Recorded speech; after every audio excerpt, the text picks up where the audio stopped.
Hello, नमस्कार, स्वागत है आप सभी का। मैं धर्मेंद्र आप सभी का हार्दिक स्वागत अभिनंदन करता हूं। दोस्तों, आज हम एक बड़ा ही प्यारा, बड़ा ही इंपॉर्टेंट टॉपिक पढ़ने वाले हैं। ये टॉपिक आपको किसी भी एग्जाम में आप जाइए, जहां रीजनिंग है, वहां ये टॉपिक आपको मिलेगा ही मिलेगा। और मैं आपको कहूं कि जिस कॉन्सेप्ट को आज मैं आपको सिखाने वाला हूं ब्लड रिलेशन के, टॉपिक समझ आ गया होगा, ब्लड रिलेशन है। जी हाँ, तो मैं आपको टॉपिक में जो कॉन्सेप्ट सिखाने वाला हूं ब्लड रिलेशन का, आप ये मान के चलिएगा कि आपका ये क्वेश्चन पक्का हो चुका है। बिल्कुल गारंटी है मेरी। अगर आपने कॉन्सेप्ट को अच्छे से समझा, सीखा, तब आप इसको बहुत इजीली कर सकते हैं। तो दोस्तों, पहले कॉन्सेप्ट की बात करेंगे। कॉन्सेप्ट अगर समझ आ गया तो मेरे ख्याल से क्वेश्चन करने की जरूरत वैसे भी नहीं पड़नी चाहिए। लेकिन कॉन्सेप्ट को अगर आप क्वेश्चंस पे अप्लाई करेंगे तो डेफिनेटली आप उसको आराम से कर सकते हैं। किताबों में आपको तरह तरह के सॉल्यूशन मिलेंगे, लेकिन मैं आपको जो सॉल्यूशन बताने वाला हूं प्यारे भाई, वो बहुत इजी है, बहुत आसान है। बस आपको पेशेंस रख के सिर्फ ये जो वीडियो है, इस क्लास को आप थोड़ी सी देख लीजिएगा, आपको कॉन्सेप्ट समझ लीजिएगा, क्वेश्चन तो आपको अपने आप समझ आ जाएंगे। तो क्लास का जो टॉपिक है आज का, वो है ब्लड रिलेशन, यानी रक्त संबंध। जी हाँ, बिल्कुल परिवार के जो सदस्य होते हैं उनका आपस में जो संबंध होता है, उसको हम डिस्कस करने वाले हैं। एक्चुअली एग्जाम के अंदर देखो, ये सब चीजें हमारे बचपन से हम देखते आए हैं कि हमारे पिताजी कौन है, माताजी कौन है, रिलेशन क्या है उनका आपस में, पिताजी की माताजी कौन है, पिताजी के पिताजी कौन है। ये सब चीजें हमारे बचपन से हमारे क्लियर होती हैं। लेकिन यहाँ पर जो दिक्कत होती है भाई, दिक्कत जो होती है वो कहाँ आती है? दिक्कत यहाँ पर ये आती है कि क्वेश्चंस को कैसे किया जाए। ठीक है, क्योंकि क्वेश्चन को आपको कम समय में करना है। मैं आपको फिर एक बार छोटी सी बात बोलूंगा, यहाँ केवल इतना ही नहीं करना है आपको, क्वेश्चन को कम समय में करना है, वही आज हम सीखने वाले हैं। तो देखिएगा, ये बहुत ही प्यारा सा टॉपिक है, बहुत ही आसान सा टॉपिक है, आपको आसानी से समझ में आ जाएगा। विद इन 15 मिनट्स में आपको कह रहा हूँ कि ये टॉपिक आपके क्लियर हो जाएगा। जी हाँ, तो स्टार्ट करते हैं। देखो, सबसे पहले आपको एक बात ध्यान रखनी है कि एक परिवार में जो सदस्य होते हैं उनमें रिलेशन क्या है। तो उसको सीखने के लिए अब डायग्राम कैसे बनाना है वो मैं आपको सिखाऊंगा, क्योंकि यहाँ पर इंपॉर्टेंट चीज केवल डायग्राम है। अगर डायग्राम आपका क्लियर है तो डेफिनेटली आपके लिए सारी चीजें क्लियर हो जाएंगी। तो दोस्तों देखो, एक बार सबसे पहले देखो, हम जानते हैं कि इस दुनिया में दो तरह के लोग हैं, एक है महिला और एक है पुरुष। जी हाँ, तो अगर जैसे मैंने एक स्क्वायर बॉक्स बनाया, क्या बनाया बच्चों? स्क्वायर बॉक्स बनाया, और स्क्वायर बॉक्स में अगर मैंने किसी का भी नाम लिखा, जैसे ए लिखा, तो यहाँ पर ए क्या शो कर रहा है कि ए एक पुरुष है। क्या है? एक पुरुष है, एक मेल है। एक क्या है? ए मेल है, यानी पुरुष है। ठीक है, संबंध समझते जाना। अच्छा, तो सर इसका मतलब अगर मैं, चलो बी लिख देता हूँ, चलो बी लिख देता हूँ यहाँ पर बी, और बी को मैंने सर्कुलर फॉर्म में डाल दिया। जैसे आपको कई जगह आप किताबों में देखेंगे तो आपको प्लस माइनस लगा हुआ मिलेगा, बिल्कुल वही चीज है। लेकिन मैं प्लस माइनस के चक्कर में नहीं पड़ रहा, डायरेक्टली मेरा दिमाग, जब मैं इसकी प्रैक्टिस करूंगा तो मेरा दिमाग अपने आप बोलेगा अच्छा महिला है तो मैं गोला बना दूंगा। ठीक है, तो मैंने यहाँ पर लिखा, तो बी यहाँ पर क्या है भाई? बी एक महिला है, बी एक फीमेल है। ठीक है, तो मैंने बोला बी एक क्या है? फीमेल है। अब वी नो डैट कि एक लेवल पर, अब देखो छोटी सी बात, एक लेवल का मतलब है एक एज ग्रुप के अंदर अगर हम बात करें तो केवल महिला पुरुष में दो ही संबंध होते हैं। एक एज ग्रुप में महिला पुरुष में बच्चों केवल दो ही संबंध होते हैं। ठीक है, अब वो दो संबंध कौन कौन से हैं उनके बारे में हम बात कर लेते हैं।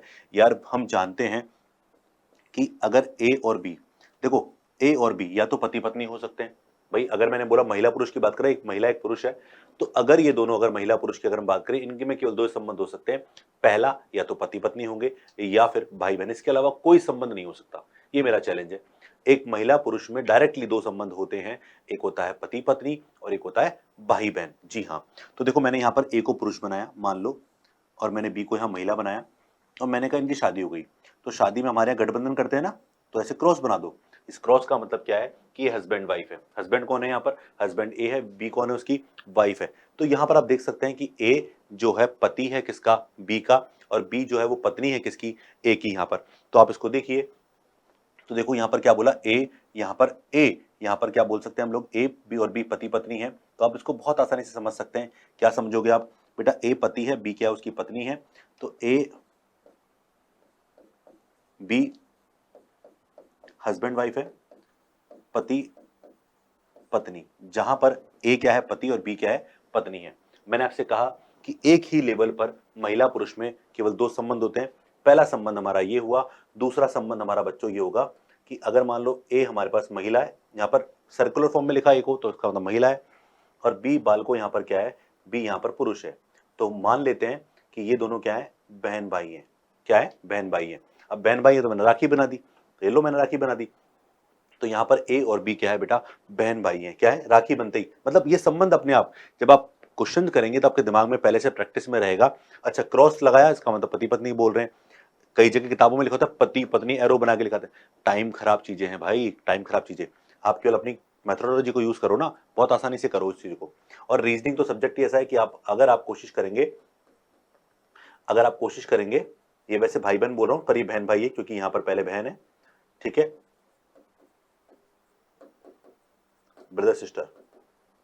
ओके, अगर हम बात करें, ठीक है, ब्रदर सिस्टर की बात करें, ठीक है, सिस्टर ब्रदर की बात करें, तो इसका मतलब ये हुआ कि अगर अगर दो पुरुष जिनके बीच में राखी बांध दी जाए, एक पुरुष और ये बी भी पुरुष है यहां पर, इनके बीच में राखी बांध दी जाए, तो इसका मतलब क्या है, ए व बी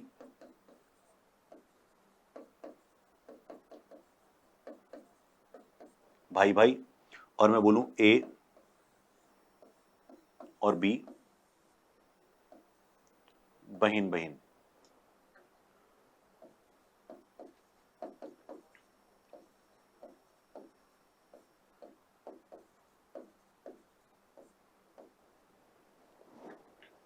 ठीक है, तो ये बेसिक रिलेशन आपको ध्यान रखना है। अगर ये आ गया तो आगे जो मैं डायग्राम बना रहा हूं सबसे इंपॉर्टेंट डायग्राम वही है हमारा। और अगर ये समझ आ गया तो आने वाला जो कॉन्सेप्ट है वो आपके लिए बहुत मजेदार होने वाला है, बहुत आसान होने वाला है, क्योंकि एग्जाम में क्वेश्चन इसी लेवल पर बनाएंगे तो आपके क्वेश्चन निकल कर आ जाएंगे। ठीक है, तो जैसे अगर मैं बात करूं कि क्वेश्चंस को लेकर अगर बात की जाए बच्चों, तो क्वेश्चंस क्या क्या हो सकते हैं जरा समझेंगे। आसान आसान पहले तो डायग्राम समझेंगे, डायग्राम समझने के बाद हम क्वेश्चन पे जा सकते हैं। तो जैसे अगर मैंने बोला कि भाई सबसे पहले तो कोई काम करते हैं, मैंने बोला ए पुरुष है, बी महिला है, और ये दोनों पति पत्नी है, तो मैंने क्या कर दिया, क्रॉस लगा दिया। तो ए और बी पति पत्नी है, इसका मतलब कि यहाँ पर ए पति है और बी क्या है, उसकी पत्नी है। अब इनके बच्चों की बात करेंगे तो बच्चे हमेशा नीचे के लेवल पे चलेंगे, यानी जैसे मैंने बात की सी और डी, तो यहाँ पर सी महिला है और डी पुरुष मान लेते हैं। अब ये दोनों बच्चे हैं इसके, अब बच्चे हैं ना तो बच्चे नीचे के लेवल पे जाएंगे।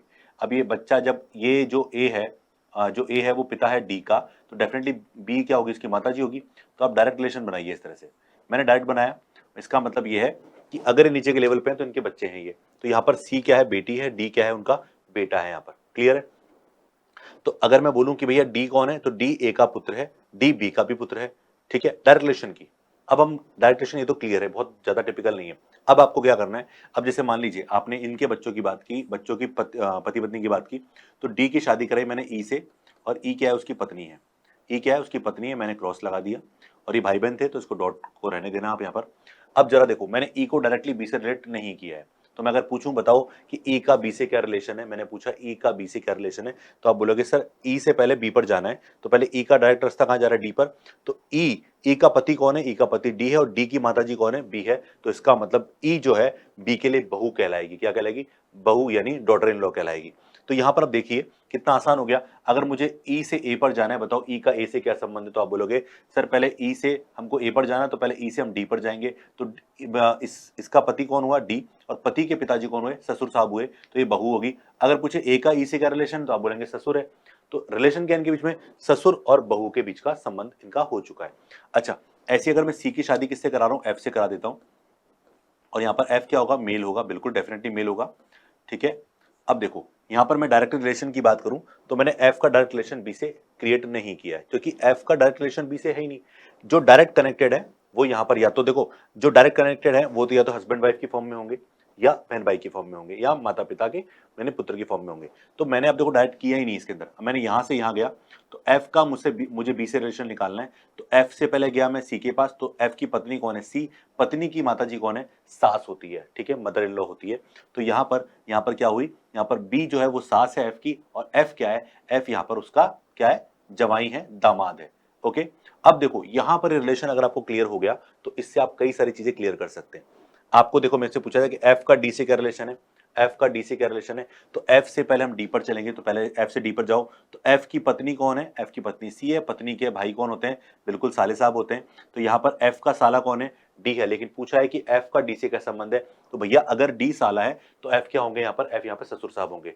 जी हाँ, एफ क्या होंगे भाई, यहाँ पर एफ यहाँ एफ जीजा होंगे, ससुर साहब क्या जीजा होंगे। तो अगर डी यहाँ पर, भाई डी अगर यहाँ पर क्या है, डी अगर साला है तो एफ क्या है, यहाँ पर जीजा होंगे। ठीक है, अब हम आगे बात करें तो यहाँ पर अब देखो ई का सी से रिलेशन निकालेंगे, तो ई का सी से रिलेशन निकालो, तो ई यानी ई महिला है, महिला के पति, पति हो गए, पति की बहन क्या हो गई, ननद हो गई, पति की बहन क्या हुई भाई, ननद हो गई, तो ये ननद हो गई। ठीक है। और मैं अगर बोलूं कि सी जो है ननद है, तो ई कौन है? ई उसकी भाभी, जिसको हम भौजाई भी बोल सकते हैं। क्या बोल सकते हैं? भौजाई बोल सकते हैं। अच्छा, कभी कभी आपसे पूछता है कि भैया ई के लिए एफ कौन है, तो आप बोलोगे सर ये यहाँ पर देखो पति है, पति की बहन क्या हुई? यहाँ पर बहन क्या हुई? ननद हुई। और ननद के पतोई क्या हुए? ननद के पतोई यहाँ, ननद के पति कौन हुए? नंदोई यहाँ पर हुए। क्या हो गए? नंदोई हो गए। कई जगह बहनोई भी बोल सकते हैं। ठीक है, तो यहाँ पर ये रिलेशन आपको समझ में आया, उम्मीद है। अब कई बार आपको ये बहुत इंपॉर्टेंट है, ई जो है एफ के लिए क्या है? ई जो है यहाँ पर बच्चों एफ के लिए क्या है? यहाँ पर सालाहेली है। क्या है? सालाहेली। कैसे? एफ का साला कौन है? डी है। और साले की पत्नी कौन है? सालाहेली। एक वर्ड होता है, ये काफी इंपॉर्टेंट होता है। तो कई बार कंफ्यूजन में पैदा करता है, लेकिन ये ध्यान रखिए क्योंकि ये क्वेश्चन में मिल जाता है आपको। अब हम आगे बात करें। अब सुनना, देखो मैं इनके बच्चों की बात करूं, मैंने माना सी के बच्चे, तो इनके बच्चे इनके नीचे लेवल पे जाएंगे। जी हाँ, मान लो ई एफ, चलो जी मान लेते हैं। तो जी यहां पर क्या है? जी यहां पर पुत्र है, एच यहां पर पुत्री है, इनके भी दो बच्चे, हम दो हमारे दो की कहानी। ठीक है, तो यहां पर ये दोनों बहन भाई हैं। ओके, डायरेक्ट रिलेट किया, इसको इससे कर दिया, इसको इससे कर लिया। ओके, अब जरा देखो, अब मैं यहां से ऊपर के लेवल तक जाऊं, मैं पूछूं कि भाई एच का बताओ बी से क्या रिलेशन है, तो आप क्या करेंगे? सर हम एच से बी तक जाएंगे, तो एच से पहले सी पर गए, एच से सी पर गए तो माता जी हो गई, यानी एच खुद महिला है, महिला की माता जी। और माता जी की माता जी कौन होती है? माता जी की माता जी नानी होती है। क्या होती है? नानी होती है। ग्रैंड मदर बोल सकते हैं, मैटरनल ग्रैंड मदर बोल सकते हैं। तो ये इसकी नानी हो गई। अच्छा, मैं बोलूं एच क्या है? एच यहाँ पर एच यहाँ पर एक तो कई जगह पोती लिख देते हैं एग्जाम में, बट ये इसका जो एग्जैक्ट वर्ड है वो यहाँ पर पोती नहीं है, क्योंकि ये बेटी की बेटी है। बेटी की बेटी क्या होती है? दोहिती या नातिन। क्या होता है बच्चों? दोहिती या नातिन आपके पास होना चाहिए। तो ये वाली कहानी आपको क्लियर होनी चाहिए। उसके बाद मैं अगर और बात करूं इसके अंदर, तो यहाँ पर जी का रिलेशन पूछे एच से, तो एच से क्या, ए से पूछे तो क्या करोगे? जी से पहले सी पर गए, सी यानी माता, माता के पिताजी नाना, तो ए यहाँ पर नाना है और जी यहाँ पर क्या है? दोहिता है, यानी नाती। क्या है? नाती। अब यहाँ पर मैं अगर इनकी बात करूं, डी के बच्चों की बात करूं, एच चलो मान लो इसका बेटा आई है, और जे इसकी क्या है बेटा? बेटी है।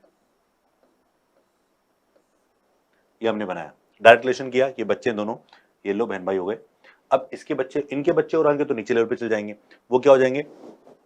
ये देखो, ये चाइल्ड हुए, ये पेरेंट और ये ग्रैंड पेरेंट हो गए। अगर मान लो इनके ऊपर भी होते तो ग्रेट ग्रैंड पेरेंट होते, यानी आपने सुना होगा पड़पोता, परदादा, दादा का के पिताजी परदादा। ठीक है, वही रिलेशन है यहाँ पर। तो आई का बताओ, आई का अगर मैं रिलेशन निकालना चाहूँ किससे? आई का बी से निकालना चाहूँ, तो आई से पहले गया मैं डी पे। डी क्यों गया? क्योंकि डी यहाँ पर उसके पिताजी हैं, पिताजी की माता जी दादी होगी, तो बी दादी है, और आई क्या है? उसका पोता है। आई क्या है? उसका पोता है। तो ऐसे आपको रिलेशन क्रिएट करना है। अब ये आपस में देखो, मैंने बोला जी का आई से कोई रिलेशन है? डायरेक्ट डायरेक्ट नहीं है, अगर लेकिन एक लेवल पे चल रहा है, इसका मतलब ये संबंध एक लेवल बनाने से आपको ये पता चल जाएगा, इस लेवल पे है तो ये भाई बहन है, इस लेवल पे है तो चाचा मामा इस तरह से होंगे, इस लेवल पे है तो ग्रैंड पेरेंट्स के लेवल पे होंगे। तो ये लेवल आप बनाइए, आपको लिखने की कोई जरूरत नहीं कि ये पुत्र है कि पुत्री है, सिर्फ साफ दिख रहा है यहाँ पर। तो ये डायग्राम अगर आप क्रिएट करते हैं, डायग्राम को चूल्हे में जाने दो, आप इस तरह से क्वेश्चन बनाएंगे अपने सॉल्यूशन को, तो आपका आंसर बहुत आसानी से बेसिकली निकल कर आ जाएगा। तो मुझे उम्मीद है कि अगर आपने डायग्राम अच्छे से कवर कर लिया तो बहुत सारी चीजें आपकी क्लियर हो जाती हैं। हाँ, क्वेश्चन करते समय कभी कभी कुछ वर्ड्स हमारे को प्रॉब्लम क्रिएट करते हैं जो हमें पहले से क्लियर करना है, जैसे इकलौता।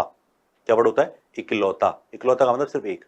अब देखो कई वर्ड होते हैं, इकलौता पुत्र, इकलौता पुत्र का मतलब बेटा एक है, बेटियां ज्यादा हो सकती है। मैंने बोला इकलौती पुत्री, तो मतलब पुत्री एक है, मतलब पुत्र और भी हो सकते हैं। इकलौती संतान, इकलौती संतान का मतलब इकलौता या तो पुत्र होगा या पुत्री होगी, केवल एक ही है उसकी संतान। तो ये जो डायग्राम है, अगर आपको ये समझ आया तो डेफिनेटली क्वेश्चन करना हमारे लिए बहुत आसान टास्क है। ठीक है।